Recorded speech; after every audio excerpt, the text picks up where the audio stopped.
வணக்கம். சற்று முன் கிடைக்கப்பெற்ற ஒரு மிக மிக முக்கியமான செய்தி ஒன்று வெளியாகியுள்ளது. அதிமுகவை ஒன்றிணைக்க வேண்டும் என்றால் அது செங்கோட்டையன் அவர்களால் மட்டும்தான் முடியும். அதிகாலையிலேயே செங்கோட்டையன் அவர்களது வீட்டிற்கு சென்ற அதிமுகவின் நிர்வாகிகள் இன்னும் ஒரு ஆண்டுகள் 10 மாதங்கள் தான் இருக்கிறது வருகின்ற சட்டமன்ற தேர்தல் நடைபெறுவதற்கு. திமுக 13 கட்சிகளுடன் கூட்டணி வைத்துள்ளது. அதுவே அதிமுக 2 கட்சிகளுடனும், அதுவும் வளர்ச்சி அடையாத தோல்வி விளிம்பில் இருக்கக்கூடிய கட்சிகளுடன் தான் கூட்டணி வைத்துள்ளது. ஒரு காலத்தில் தனித்தே கட்சி ஆரம்பத்திலிருந்து போட்டியிட்டு வெற்றி கண்ட காலங்களும் உண்டு. ஆனால் அப்பொழுது ஜெயலலிதா அவர்கள் இருந்துள்ளார். ஆனால் இப்பொழுது எடப்பாடி, அதுவும் அதிமுக ஒற்றுமையாக இல்லை என்ற பல்வேறு விமர்சனங்களும் முன்வைக்கப்பட்டு வருகிறது. ஒட்டுமொத்தமாக எதிர்ப்புகளை தெரிவிக்கும் விதமாக அனைத்திந்திய அண்ணா திராவிட முன்னேற்ற கழகத்தில் தற்பொழுது செங்கோட்டையன் அவர்களால் மட்டும்தான் அதிமுகவை மீண்டும் ஒன்றிணைக்க முடியும் என்பது தெள்ளத் தெளிவாக தற்பொழுது நிர்வாகிகள் அனைவரும் ஒற்றுமையாக கூறியுள்ளார்கள்.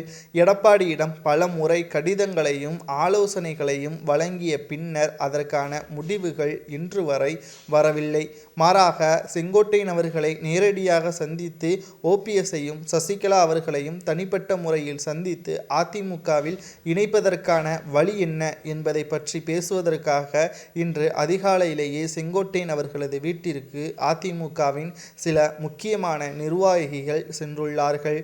குறிப்பாக நாம் பார்க்க வேண்டியது, அதிமுக வெற்றியடைய வேண்டும், அது எடப்பாடி தலைமையில் முடியுமா என்று பார்த்தால், அப்போது ஏன் 10 தேர்தல்களில் எடப்பாடி தலைமைதானே வகித்தார், ஏன் தோல்வியடைந்தார்? அது மட்டுமல்ல, வாக்கு சதவீதமும் கணிசமாக குறைந்துவிட்டதே. இதற்கான காரணம் என்ன? வேட்பாளர்களிடம் பணத்தை பெற்றுக்கொண்டு தகுதியில்லாத நபர்களை வேட்பாளராக அறிவிக்கப்பட்டு சில குறிப்பிட்ட ஆதரவாளர்கள் ஆதரவு கொடுக்காத காரணத்தினால் மிகப்பெரிய தோல்வி மக்களவைத் தேர்தலில் அமைந்தது.